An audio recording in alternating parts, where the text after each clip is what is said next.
Hey everyone, my name is Dante and welcome back to Story Hub, your hub for the best stories on Reddit. I'm a single father. I have raised my son alone because when he was just a few days old, his mother suddenly decided she didn't want a child anymore. She claims she's not ready to have a child and refused to even feed him or hold him. I wanted to give her some time. I thought that maybe it's just postpartum depression or something. I was ready to be there for her, but she was serious. She packed her stuff and left the hospital. Her last words were that she wants to see neither me or our son ever again. I have never seen her since, and I kind of feel like mother-in-law had something to do with it because during her pregnancy she was talking all the time about how young her daughter is and how inappropriate of a moment this is for her to have a child. I don't have any proof and I can't tell anything for sure, but I feel like mother-in-law somehow secretly persuaded her to take this step for whatever reason. So I was left alone with an infant in my hands. It definitely wasn't easy. I was just 21 years old. I had to leave college and work very hard to give my son everything he needed. Fortunately, I wasn't completely alone. There were people who helped me to get through the hardest period. People who babysat him while I was working, who gave me advice on how to take care of a baby, and I'll be forever thankful to them. When he grew up a little, it became easier. I could send him to a kindergarten and work without asking people to take care of him while I'm not there. During all this time I hope to hear from his mother. I hope that she'll eventually come around and realize you can't just leave your child like a worthless piece of trash. But even though I had left her my contacts and she could call me or write me a letter or something, she didn't. I never heard from her. She never once used her rights to visit him. When he was little, he often asked me why did his mother leave him, why didn't she want him? And I didn't know what to answer because I always tried not to speak badly of his mother in front of him. Now my son is 25 years old. He's a hardworking, educated young man and I'm so proud of him, and I'm proud of myself that I was able to raise him to be a good person. We stopped talking about his mother a long time ago. It was his initiative. He was like, well, if she doesn't want to be with us, then it's her loss and there's nothing we can do about it. So recently mother-in-law appeared on our doorstep. Without a call, without any kind of notification, she was just there and she had come to visit her grandson. I couldn't believe my ears, and at first, I almost didn't recognize her because so many years have passed after all. And she was behaving as if she was a caring grandmother who had come to see her grandchild like she does all the time. Not like she was gone for 25 years. When my son saw her, he didn't recognize her either. I have shown him pictures of his mother and his grandmother just in case they show up one day, but I never really thought that they would.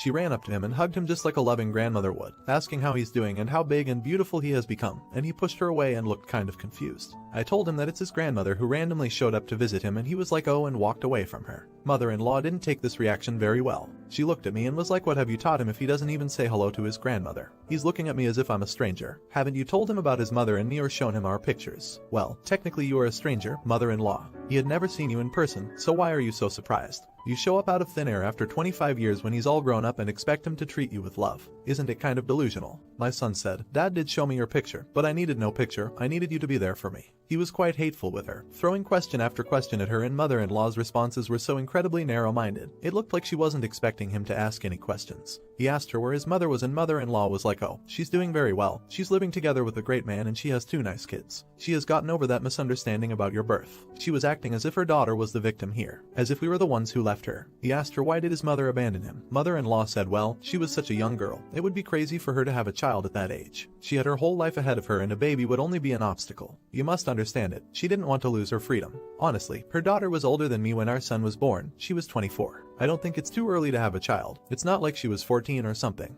Actually, age has nothing to do with it. I could have given up my son too. I was very young as well. But I didn't because I loved him and I wanted to be his father. At this point I wanted to show mother-in-law the door. Obviously, she wasn't welcome in our house, but my son stopped me. He had one more question. He asked why mother-in-law didn't want to be his grandmother. His mother left him, fine, but why did mother-in-law leave him too? Mother-in-law said, well, I had no time to take care of you. I was a young woman too. I had my life too. And grandkids are only obligated to take care of grandparents when they're old, and that's why I'm here. Then my son told her to leave and never come back. He said he doesn't want to see her ever again and he won't help her with anything. Really quick, if you're enjoying the video, don't forget to drop a like. And as she was leaving, she attacked me like that's what I thought. A man alone cannot raise a proper human being. Such a rude and impolite boy. He would have turned out better in an orphanage than with you. So according to mother-in-law, the conclusion is, don't have children while you're young, or if you do, feel free to leave them and then come back a few decades later. And they'll love you even though they have never received any kind of care from you. But seriously, what the hell was she expecting? Not the idiot. That stupid butch. That whole side of the family is horrible. I had my daughter May of this year when I was 24 years old. Turned 25 in September, and my husband only just turned 22 when she was born.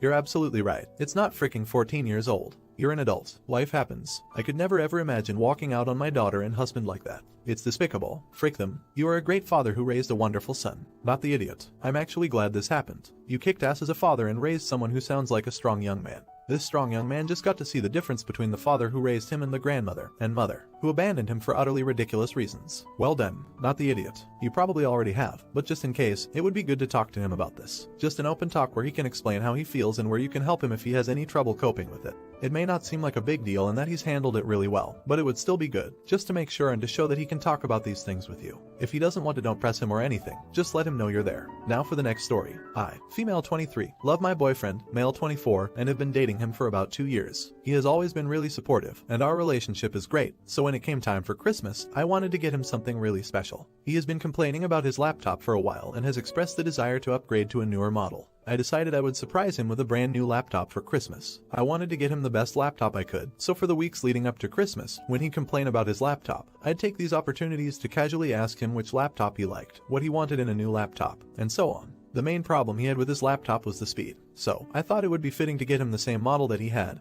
MacBook Pro, just the latest version. Now, I'm not a tech person. I don't know the first thing about RAM, SSD, etc. I just assumed a $1,300 laptop would be more than enough for his needs. So I bought the laptop, without doing any more research into it. Christmas Day came and I gave my boyfriend the laptop. He was so excited, until he saw the specs. When he saw that the laptop had 8 GB of RAM, he was really disappointed because he couldn't get his work done on such a slow machine. He was adamant that he needed something with more RAM. This turned into a full-blown argument. I tried to explain to him that I had done my best and spent a lot of money on the laptop, so he should appreciate it, but he wasn't having it. He said he would rather return the laptop and get the one he wanted. At this point, I was really hurt and upset. I had gone out of my way to get him a really nice present, and I felt like he didn't appreciate it at all. Yes, I could return it and get him the one he wanted, but I had already spent a lot of money. The fact that he wasn't even willing to give it a chance made me really frustrated. So long story short, I decided to re-gift the laptop to my sister, 19 Fahrenheit. She's a college student, and I know she could really use a laptop like this. I know it may sound selfish, but I didn't think it was fair that he didn't appreciate my gift, and I wanted to make sure the laptop went to someone that would actually appreciate it.